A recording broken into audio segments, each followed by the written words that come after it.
C'est une citation d'Alphonse de Lamartine qui m'a insufflé l'inspiration de cette chronique. Le réel est étroit, le possible est immense, disait-il. Et pour cause. Les lignes de la vie ne sont pas rectilignes.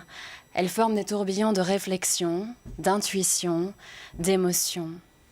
Elles nous font voyager vers des rives insoupçonnées, et en cela, l'obscurité d'aujourd'hui peut se trouver demain magnifiée. Le temps est mouvant, et la réalité en perpétuel mouvement. Le présent n'est qu'un instant, et mis bout à bout, ces fragments forment l'horizon de notre réalisation. Le chemin de l'existence est pavé de fulgurances d'impulsions qui ne cessent de nous traverser et font de nous des êtres en continuelle réinvention. Il nous est pourtant arrivé à tous d'avoir l'esprit prisonnier, de nous sentir oppressés par les contours de notre propre réalité, d'être terrassés par les réminiscences du passé, par ce qu'on a chéri et qu'on a laissé s'envoler. Il nous est arrivé à tous de poser le regard sur le monde et d'être effrayés, de se sentir désarmés et de ne pas trouver de voie propice pour avancer. Il y a tant d'événements qui nous réduisent au silence de la désespérance, comme si notre âme était assiégée par l'hostilité. Et comment pourrait-il en être autrement dans une société en perdition, aux allures de science-fiction, ou dans une Amérique fracturée où chaque repère se perd, le Capitole, de la démocratie, le symbole, est envahi et partiellement détruit, où l'appel de la haine l'a emporté, sous les yeux endeuillés du reste de l'humanité. Une humanité déjà entachée par tant de violences passées sous silence, par tant d'âmes oubliées, par tant de cœurs et de corps exilés.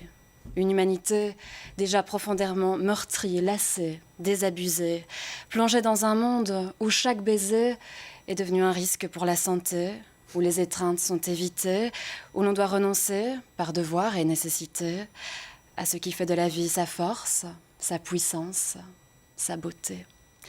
Il est si difficile de ne pas se sentir coincé, de continuer à persévérer dans la quête qui fait briller chacune de nos singularités, de ne pas avoir envie de déposer les armes de la destinée.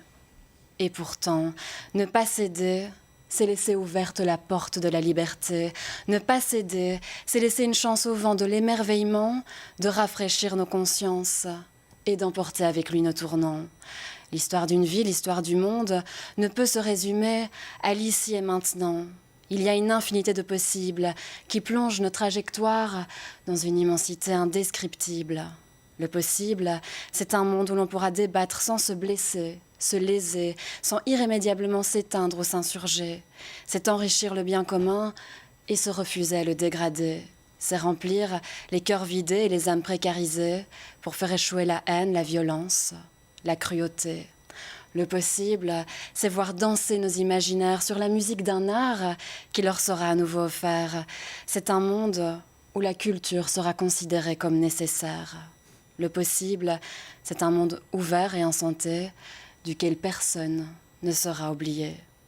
Mais plus singulièrement, plus intimement, le possible, c'est aussi la secrète intuition qui nous fait miser sur notre propre réalisation, qui nous fait ressentir l'ambition, qui nous permet de croire en nos futures victoires, qui nous amène à célébrer notre force intérieure, à se laisser envahir par ses couleurs.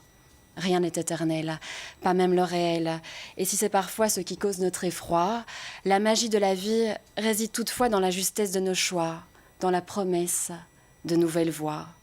Alors choisissons, continuons, voguons sur l'existence avec conviction.